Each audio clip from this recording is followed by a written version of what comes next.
The distance between Rockford, Illinois and Kampala, Uganda is almost 7,800 miles. This didn't discourage hundreds of people from donating to a project in the country which opened in January. WIFR News reporter Anthony Ferretti talks with a couple who not only donated, but actually went to Uganda for the dedication.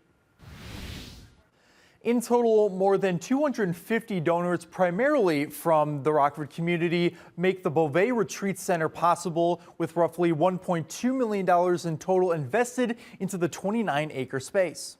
Astonishing to see the completed product. The Beauvais Retreat Center is focused on teaching people to lead like Jesus. It opened in January 2025 thanks to hundreds of donations from the Rockford community. There was a mutual trust, even though we're so far apart and we have such different cultures. Workers in Uganda built it by hand using materials like mahogany wood since breaking ground in November 2022.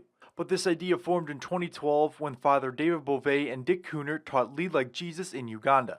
This inspired their driver, Javis Mugaga, so much, he turned these funds into a 32-room and 5-cottage facility, which can be used for retreats, team-building activities, group gatherings, and more. This is a proof positive project to show what people who respect and love one another, what it is that you can accomplish. Javis invited 150 people and more than 400 showed up, including Rockford donors Jerry and Patty Weber. Well, the people there are so kind and so nice and so appreciative, and they don't expect anything, but to see this building there, they're very excited. It looks like it doesn't belong there, but it does belong there. It looks like it's been there for hundreds of years, and it looks like it's going to be there for hundreds of years more. Cooner and Father Beauvais were scheduled to go, but when they couldn't, the Webers felt they had to attend. We got way more out of going than we could ever have imagined. It was just a glorious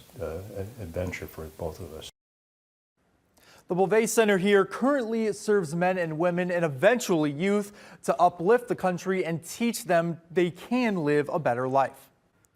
Looks absolutely amazing. Yeah, Thank beautiful. You, Anthony. And Patty adds, the money made at the retreat center will be donated to a school for impoverished boys.